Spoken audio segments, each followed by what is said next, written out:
Assalamu alaikum, wonderful viewers. You are watching Eco TV International, the People's Choice, with me, Rohiyatu Toure.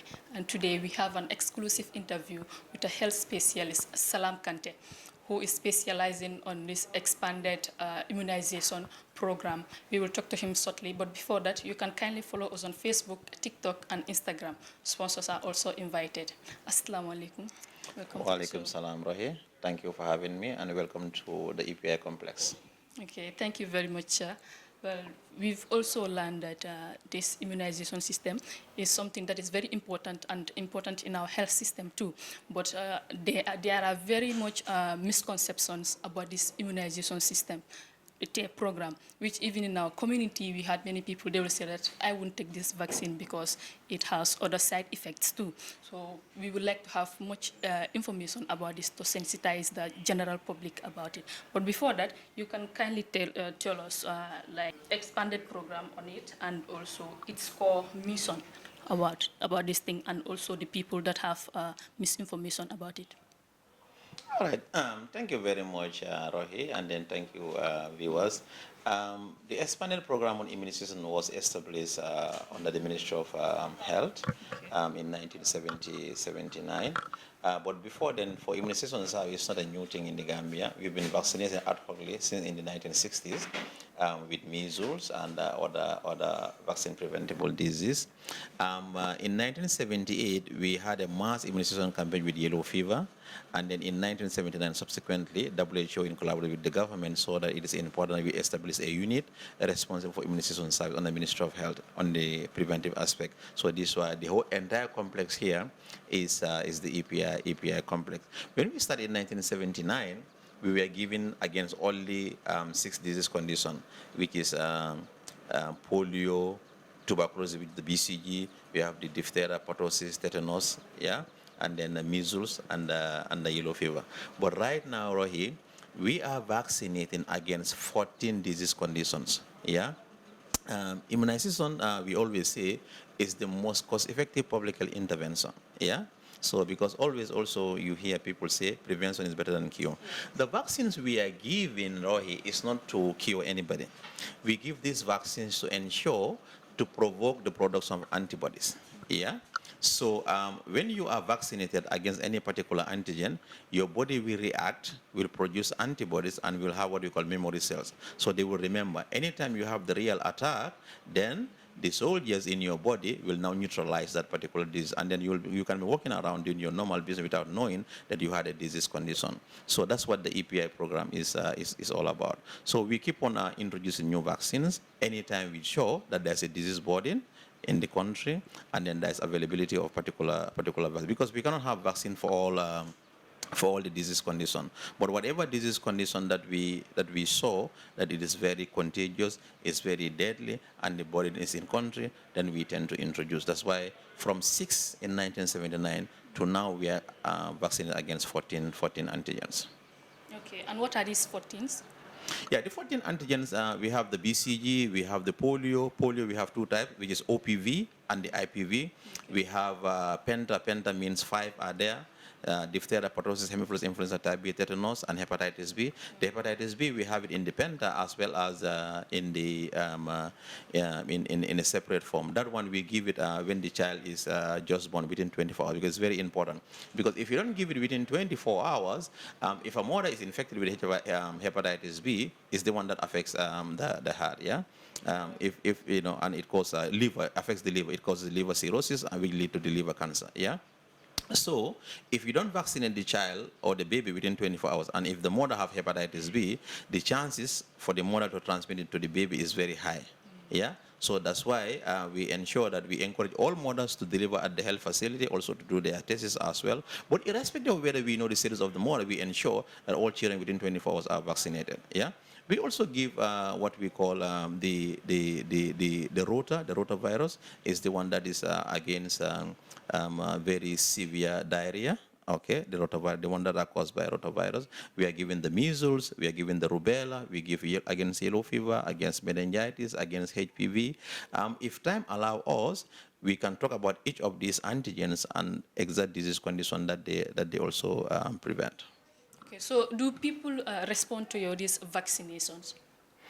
Yes, since we started earlier in those in 1979, people were really dying. Children under 5 years are really dying of vaccine preventable disease, which could have easily been prevented. That's why we call them vaccine preventable because they could have been prevented.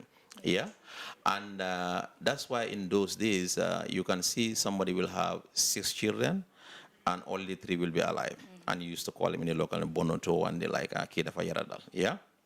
So, but when we established immunization program, those things, they really went down. Why? Because the population, thanks to the health workers, but of course to our caregivers also, who really responded, they are responding to immunization service. But then as time goes on, most of the disease conditions went down, and people were no more dying of these things. So because of that, you, the new generation mothers, you are not responding as you're supposed to, as it used to be before. And our coverage definitely are sliding down. But again, not only because they are not seeing some of these disease conditions, but again, there are a lot of misinformation and disinformation out there surrounding immunization. And as you said earlier, misconceptions also, which we can talk about if we have time. Yeah. So because of, you remember when COVID-19 struck in 2019, yes. it came with a lot of misconceptions, yeah, and misinformation. And then you can also remember in 2022 we have the Aki thing that came, yeah, that also came with a lot of misconceptions and also mistrust against the health workers, and that has really affected our immunization coverages, yeah. So right now, before we used to have 90% for all antigen, but right now most of the antigens, especially the antigens that are taken in the later year of life, say second year or 9 months, we are around 75% as we speak right now, and that's not ideal. We need at least 95% coverage for every antigen for us to be able to have herd immunity. When we say herd immunity, because vaccination is not only to protect you yourself, but it's also to protect the entire community. Because not everybody can take the vaccines. Some people have they are immunocompromised. Some people have contraindication to vaccine. For instance, there are certain antigens you cannot take. For instance, if you have a reaction or allergy to egg, because you have an egg in the yellow fever vaccine, so you cannot take it. So it means some people have to take it for you to be protected. If you had herd immunity, then even if disease condition comes in the community, it will be interrupted somewhere. Yeah, so some people will be protected by another guy who had already taken it. That's what we call that's what we refer to as herd immunity. But definitely, we are not satisfied with our coverages right now. I have to be frank with you. Yeah, and this has to do with, like I said, the misinformation, the disinformation, and the rumors that go around, and also the fact that people were seeing first-hand people dying of this disease condition. Right now, we are not seeing that. Even though we may have some cases, but we don't see people dying of it.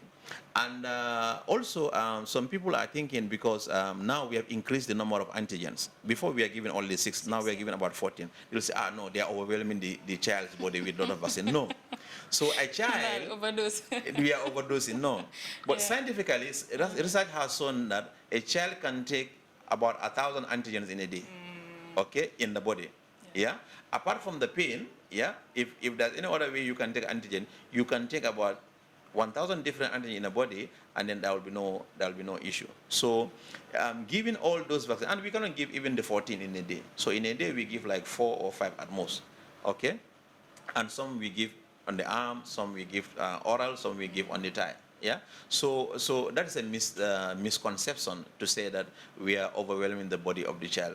The other thing is some people will say, no, these vaccines, they may have some chemicals and the like, so no. So vaccines are very, very safe. So vaccines undergo rigorous testing to ensure they are effective and also they are safe. And all the vaccines that we use are WHO pre-qualified. Yeah. So before you use a vaccine, it has to be WHO pre-qualified. It has to go a lot of clinical trial, and then we are not buying them anywhere. Okay, the government is buying through UNICEF, which is a recognized UN body responsible for the protection of children, and they will ensure that anything that is given to the kids are very, very safe. So they will buy through UNICEF. And when we have the vaccines in country, Rohim, they also are vetted by MCA, the medicine control agency to ensure it meet all the WHO required standard before we dispatch it from Kotu here to Jarasoma, Eseu, Basse, Bansang, Mansakonko and the like. So those ones also, the regional stores also will dispatch. The vaccine throughout from Europe to here has to be within a cold temperature. Okay, so that by the time we use it also it has to be effective. So these are some of the misconceptions. And again, you talked about some side effects. You understand? Those are normal reactions. And I don't think those temporal reactions that you will have should discourage you from taking the vaccine. Because looking at the overall benefit that this one will give you. If your child has taken this vaccine, the vaccine that could a disease, it will protect you against a disease that would have killed your baby. You get. So that is far more important than the usual or the temporal side effects that you will have. And imagine if your child is sick and then you've taken the child to the hospital and then the child is hospitalized, yeah? The cost, the time, the energy, the frustration that you will spend on that compared to taking a vaccine that is free of charge. You understand? You cannot compare. So for me, I will encourage everybody to take the vaccines, and then you don't have to worry about the potential side effect because they are just mild and they will go away after it. That's why at the health facility we always talk to you that if we give you this particular antigen, you may see some side effect. Okay. And then informal. We will inform them, yeah, because one of the antigen, which is the penta, I told you earlier, contain 5. That one is the culprit for most of the side effect because Okay. You see, so that particular one, if you give it, usually or most of the time, your child will have fever. The child will have fever. Yeah. So we will tell you that this particular antigen, and then we give it 3 times. We will give it 2 months, 3 months, and when the child is 4 months. So usually what happens, when you give it one, the child has fever, maybe some abscess, is crying for like 2 days. So they are contemplating, they come for the second time, the same thing happened. The third time, they will never come again for the other antigen. So the problem we have in Rohe now is not even people starting vaccination. The main concern we have is people continuing vaccination after starting. Okay. Yeah, especially when they experience that, especially the new mothers. Yeah, because they are not experienced enough when they see that they run away. You see, so those are some of the things that's what make them to run away from vaccination. But overall, it is the best public health tool that science has ever produced. It is effective, safe, and it will prevent you for life. Imagine if we had like some other disease conditions, like measles, for instance. Yeah, is responsible for almost 50% of all, vaccine preventable disease mortality. Imagine. And we have a vaccine that can easily protect you against measles. You get. So I know even the parents, their desire is to ensure that their children are safe. So they want to be sure, they want to know what they are giving their children, whether it is okay. Even though some, it's because of conflicting interests. Yeah, because maybe they are busy. They don't have time to go to the health facility, for instance. But for us, what we are saying, for those people who just want to ensure their children are safe, we are here to give you all the information that you need for you to be able to make an informed choice about the health of your child. You don't have to take health information from Facebook doctors, Google doctors. Yeah? If you want security information, you ask the security officers. Yes. If you want agricultural info or advice, you ask, the agricultural experts. But again, why is it that if you want like something about Islam or Christianity, you ask the pastor or you ask the imam? So why is it that when you need health information, you are asking someone else who has nothing to do, who knows nothing about health? Yeah. So this is what brings the confusion. So whatever concerns you have, we are here. The health workers are there with you in the health facilities at the regional levels as well. Engage them, ask them, they will clarify your doubts, so that you can continue and taking these life-saving vaccines. Okay, so atol minake kan towards this misconception mini alonko abo mol hakilo kon parce que niajibe it is deeply rooted in a society and in the minds of people parce que there was one time during corona wato kon vaccination kono.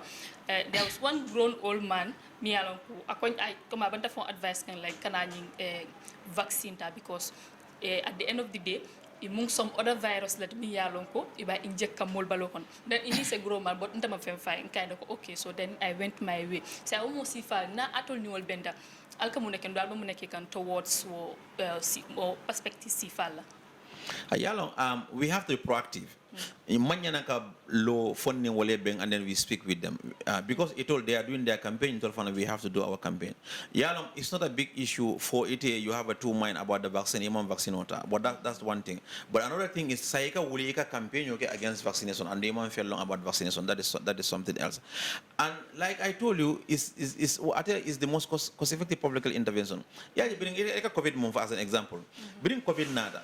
Hani bankol mulal ko wolle se mosoro bak e barata pour jararo la karola pour ka covid jar bare ajibe binim pengo nata nambi ajibe covid be tenkunde even though covid be kerina hani say covid be sotorin bare bini ya tenkunde vaccine o min ka de wala ya tenkunde ite fa ngoro sometimes e kata do ko ya fa fresh ko leben wala common ko leben ya tra covid le solo bare bini na say abuka mulfa ko maka mulfa no nyame mona na ma ko man sia ko maka abeno nyame because pengro le be kerin because covid ni hani say mbadi kan ngadi loptanol tole nindara nos ngadi e tamalal fana ngadi so wala na covid be tenkunni so sasa jama bije ne haje be tenkunni wala tinna pengo be pengo mundika so ni pengo di dinni wala pengo ndol ka pengol mundi amanke jaral lam pengo amu tankar lam pengol because mol e namana wuli pour kata loptanol e sasa bar sa ndol man la fi wala ndol ka mineke ngala fi nga pengo di la pour sama se ni sasa da isaji ko e bolo e sojoro mol yalon ko e be la sasa kelela e be tamala e be la hajul la e tolbe kelo ke satare mon bakala man ka woleke annum fana nte pengo sotno la pour sasal be so ka jibla sasal mo yalan ko wolle nyaado dindingol la baake anin sasal mo yalan ko wolle sangon tariyata baake anin sasal mo yalan ko wolle ka dindingol fa baake nka wolle jibe nka because dindingol to la bala sojarol man amang sembo sur baake ya understand so sasal mo be ko misul wala fo suba courant wala ka dindingol fa baake sasal mo yalan ko polio wala sasal mo yalan ko aka e ka fa la feñu courant ya understand wala dino yajale so bi sasanya ngakere le so much so that amantara nsafo e hani sa yambe kiskisura mammoje mo lan ko ya so bari nkaje fanan ko gota sol to nka testrol ke damen fanan kaje ko hani sa e sasa kuran keso nyin abejim bankun kan ando kuran keso na don ta jio kono walla domoroto ni moya domodre ko kuran so I know disability is not inability, fine. But in one of our future population, I beke multimol moyalanko, ebekela moyalanko, either is a problem or wale blue problem or that's not what we want. Sasal bijel moyalanko pneumonia, nyusumia kurang. Ya family. You'll be a dinul fa bakele, rotavirus, moyalanko, konoboy jawlo, nyinjamba katan sasa, for yellow fever. You'll come dinul fa bakele. HPV me vaccine dika wala sign.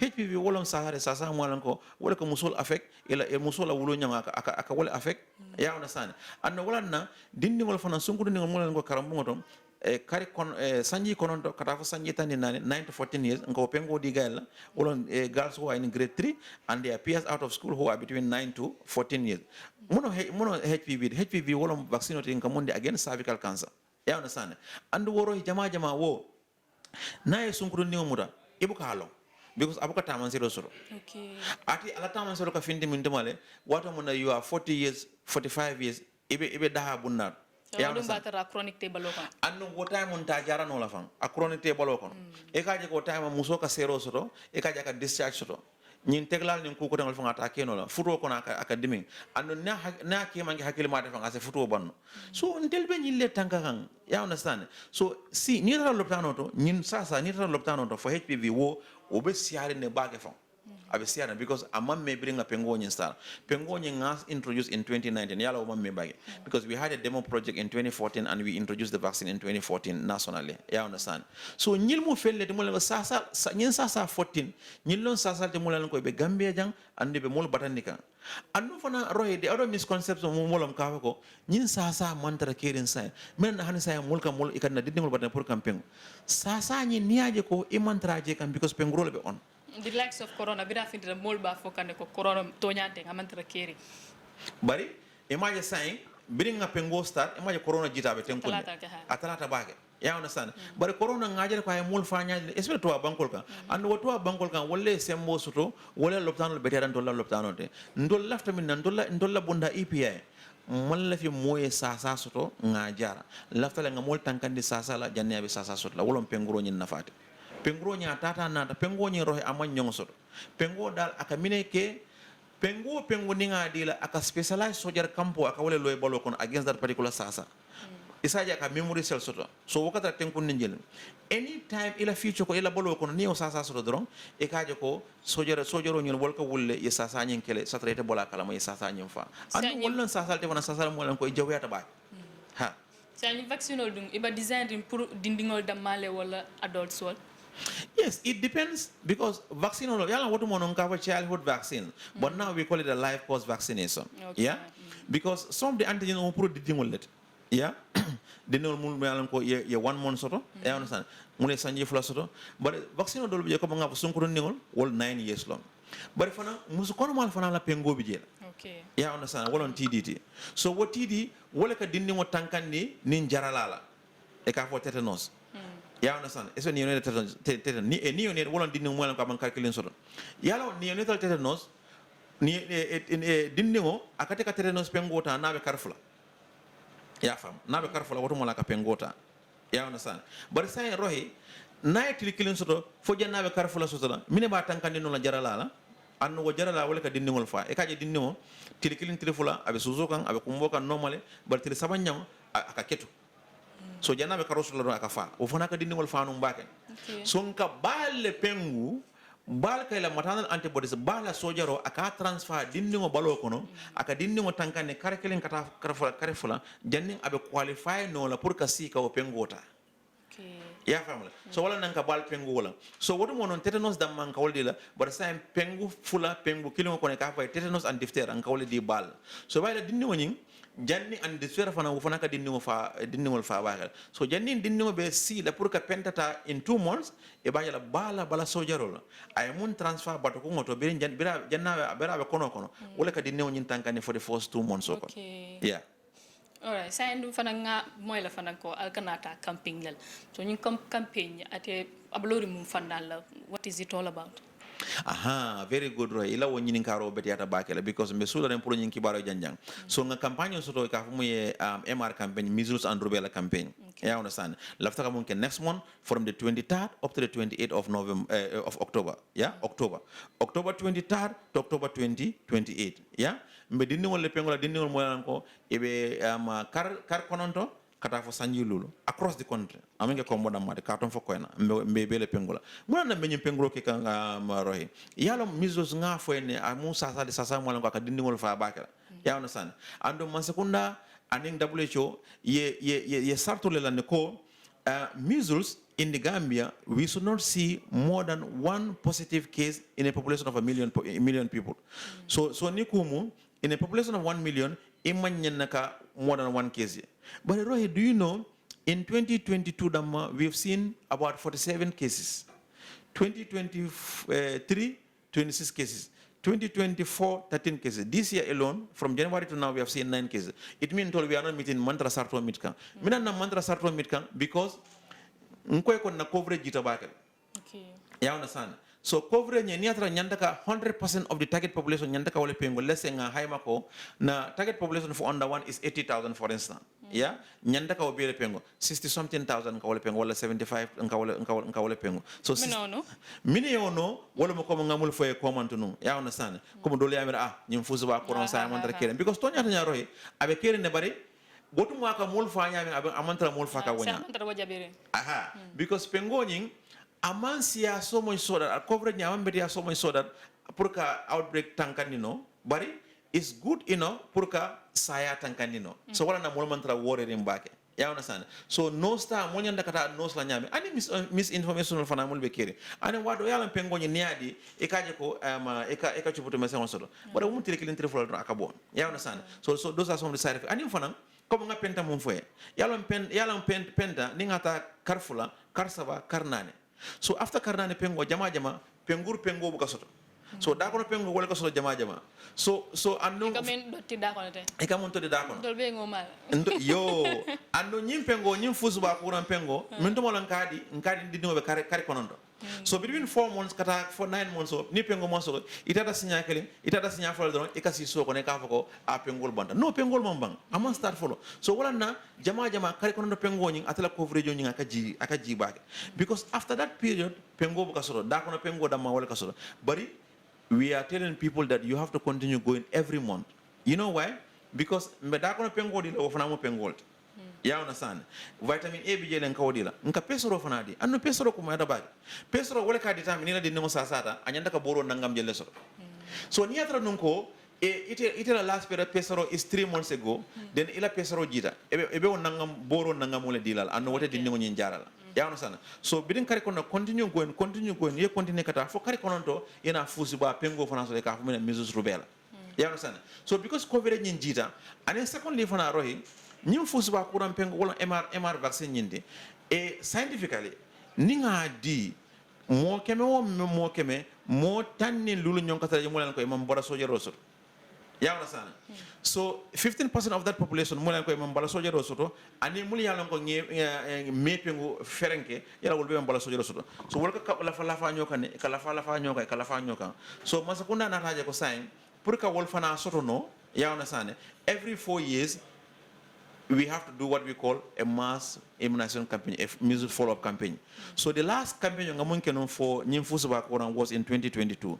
So it is due again to do another campaign to do what to ensure ngata kordal kono. Mili yalon kono pengo emata nos pengo wala ye pengo tale bari imam bala sojero soto isaji ko nse pengo no wala fam ni atra ko ye pengo nyindal ye bala sojero soto ni nge pengo han sai ila sojero be gena la falal ya on sana so dindi wodi ni malan ko ibe kare kononto kara sanyi lulu mina bantabalto ferry crossing points border point karambongol to marsil to you know everywhere and we will ensure that you are vaccinated pour que tanka fusiba kuran jawba nga fo kuran jawba ate ala taman serol jama aka following chubro mesengol la nyaada la ayta balola e kaaje ko inu ka jiobo e nyaaka wule aka jiobo ya on san e ka toto ya famle e ka cough coraise o conjunctivitis ani balo ka kande fana yaaje so atel tariata dindingol fala ngoy ko nyim vaccine preventable disease condition mo yalan ko nge fono jang wo taymo ate damma ni kemelon talulu atela ka mu dindingol be fa dindingol mul be ka fa against vaccine preventer yalla mo kuran jawbal andunga sawo fana tariata bakele yaaje roy ni momu yalan ko ay nyim fusuba kuran soto na dunda bunkono ye mo tandun ni ngaka bunkono bari tambe bunna ko de wotan kono mo kono do be fusuba kuran soto that is how contagious it is you understand so ate fana sometimes you can even as a dindingo fana wala you can recover from it but ate mu de ma la problem oti abako buñu mala ate hana tay recover ta fango recovery kola odu mola jawer say e chubutu mesengol taral bala kan do tar e toto tar ya famle bare minika ke ate ka another complication ka wolle nade complications like blindness ake nya thinking Seriously? Ni serious tal.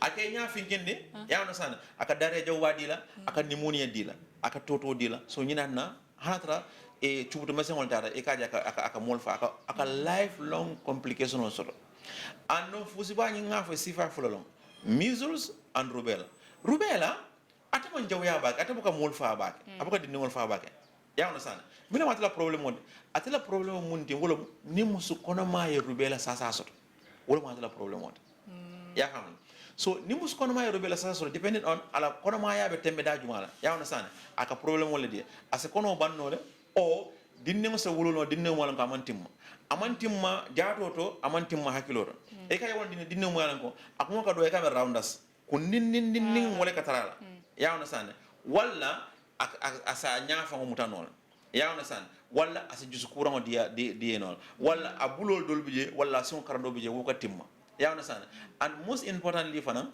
a hakilo buka yiriwa ana tara menda bare ni dinne mo nyanda ka tama sanji kiring sanyi sabala tebe tamanol ya wona sana sekol naddo karambo to wollon dinningol mo ngalan ko e boka fem faamu no karambo ke so akamari nasindile aka nasinde fengo beldo isa karande biren so manda fa wularo even 1 + 1 ate boko understand yalla monsula wala bari wo be ni atra balotolon de the chances pura bolufang is low because then you na femantim so ala dinni ya law dinan ya watu asefano but na mon fa fana akany lifelong complication la sota la life to so wala mo rubela problem on so wala mol ka ko ha rubela te ko dinni mol fa mo na ka dinni mol pengola because dinni mol wala fana ka tra musko wala balal so nate courant nyon soto ase musko ma sa wonni non ya famle secondly fana wo dinni wol dol bi fana sunkro ni wol so wo sunkro ni wala be menna sama pour que musoti anake muskono made so ni nga pengu saying MR1 MR2 atabe lifelong immunity soto so na lifelong immunity soto sama sini na menda kera musota fututa ay kono soto hana ay contact so rubela e ba ya atete sa sanya soto so ndol ka sama le bayne na sama alfa ndol ka wolle tankane pengo amman nyon soto and it's free of charge it's available everywhere and pengo roye lafta fana mole mun no wala ko nyim pengo ndol dammale ka nyimpengo na nyim bankunka even the private health facility they don't have the authority the mandate even the money to buy it you understand there is no pharmacy mule pengo so EPI through the government of the Gambia ndol dammale ka nyimpengo na tina and ndol ka private health facility supply ndol ka mulbe supply so pengo they are available everywhere you understand they are available in private public health facility they are available in outreach sites nkata sati dingol fana ton ka pengo kije you understand and then what we also done right is because ngalongo muso dol be wolkata do kola so we have what we call expansion and extension of immunization services so we expanded by increasing more and more outreach just to bring the service to the doorstep of the people but again we also extended time pour mu yalla koy bu ko jijuna ya understand ndol kan time o extend pour niwol jita do kola e kanano e ka pengota we also extend to Saturdays and Sundays but again, the PD is periodic intensification of routine immunization. What we do with the PD, ngata korale kono sol kono, pour ka mulpingu. Ya understand? Wala multimillion ko ibuka na nos. Wala nos commence e mon nos ba. De na pengol ye woltale. But pengol mal nga kare kono to lan kata sanji killing, sanji fula pengol. Ya pengol do be ka wolta sanji fula 18 months nyol.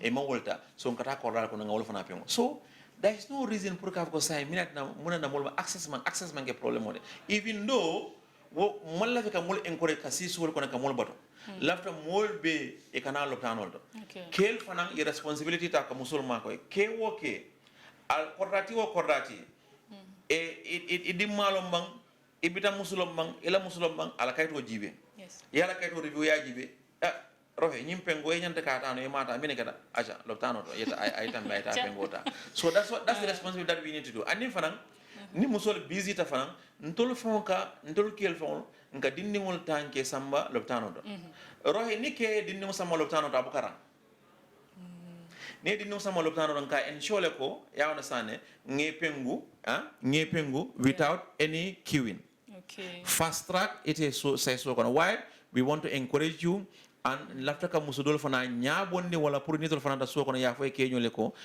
kare ke nata janne ite fana nyanta ka yedi no samlo tan second le fana ni man tano abe do ko dol mun la so kono ya on san e fana sa ma ko no wala ya wala teta lo tano do ite so keno isa de mano pasola isa de mano transportation fana e fana rayda mala ya sama e fana sareto site ya sama lo tano do so pengo dal wolon fenti mi yalon ko abenna sama alfal ma ko la dindingol tankande sasa mo lan ko wala ka dindingol fa imaje biro he bonoto mansia wotu mono ka fanya men bonoto sai wolbe mansia minatinna nyimpengol lew sab bare rohe the moment ngambulo bula mbuka nyimpengol ta coverage jita sasa le miliyalon ko mbuke jono because e manta ebe mabore ne be nukunene ibe they are going to re-emerge again and that's not what we want.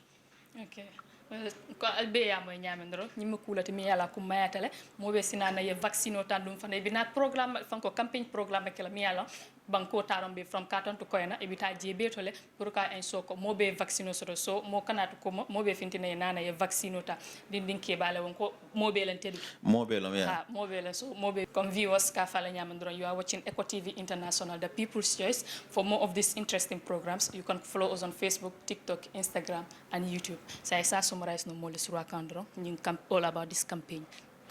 Wow, jërëjëf Rohi kontaan nañ trop si li ngeen ñëw suñu office bi tey pour interview ñu about immunization services so affaire yi pengo bi moom du ma si sori boobu ndegem time amul damay dem straight si affaire yi campagne bi comme que ñu ngi digmal campagne bi nga xam ne mooy affaire yi measles ak rubella bi understand nga ñu ngi koy commencé on the 23rd of October up to 28 of October mooy feebari ngas foog naa ngas lañ ko dee ooyee feebari ngas bi yeah so dinañ ñëw si kër yi dinañ ñëw si bantabaay si school si képp koo xam ne am nga xale boo xam ne is 9 months old up to 5 years dinañ ñëw si kër yi mooy xale yi nga xam ne ay da amuñ woon péngu wala am nañ péngu bi waaye seen yarami sordaal yi amuñ woon sordaal understand o bu fekkee ne woon sax am nga ñaari péngu yi yëpp am nga MR1 MR2 ba tey buñ la joxee péngu bi dafay gën a dëgëral yarami sordaal yi rek so ñu ngi leen di nuyu di leen jaajëfal di leen wax ne péngu bi amul morom péngu bi yéen lam fi nekkal péngu bi soo gisee ñu ngay péngu xale yi ñun bëgg ñoo xaar ba xale yi feebar ñu leen di yóbbu lopitaan ñu leen di hospitalise booba yow di si dugal xaalis yow doo am xel bu dal xale bi du mën a dem school so li nga war a def rek mooy feebar yi nga xam ne ñoo dee sonal xale yi ñun am nañ péngu pour feebar yooyu yëpp science research have shown ne feebar yi ñoo de gën a sonal xale yi ñoo de gën a tax xale yi dundi am juróomi at so péngu yooyu lañ nekk di joxe léegi di nga am jafe-jafe si side effect waaye side effect yooyu is temporal loolu warut laa discourage pour yow nga war a ñàkk a mën a yóbbu sa xale bi lopitaan xale bi daal péngu bi mooy lu gën ci moom péngu bi loolu mooy tax mu am 5 years péngu bi loolu mooy tax school bi du interrupt péngu bi loolu mooy tax mu nekk am future leaders tomorrow inshallah. Okay, well, thank you very much, Mr. Kanteh. It's a pleasure having you here, inshallah, and we will love to work with you, inshallah, in the future. This is how we've come to the end of the program. Comme mbokki seetaan kat yi ñu leen nekk di wax li programme la boo xam ne dinañ ko ñoo def inshallah next month 23rd, yeah, the following month on the 28th. Of October, the same month, yeah. It's 6 days, yeah. Yeah, 6 days. Dañoo dem from Karton to Koyna. Balale ma suma olof bi setul noonu waa ngeen toppa ñi tamit inshallah su ñëwee pour vaccine bi ñëpp génn si ñu lifin génn si xale yëpp ñu am vaccine bi pour prevent comme que anglais ni ñu ko dee waxee prevention is better than cure so jërëjëf ngeen bu baax ba next week inshallah.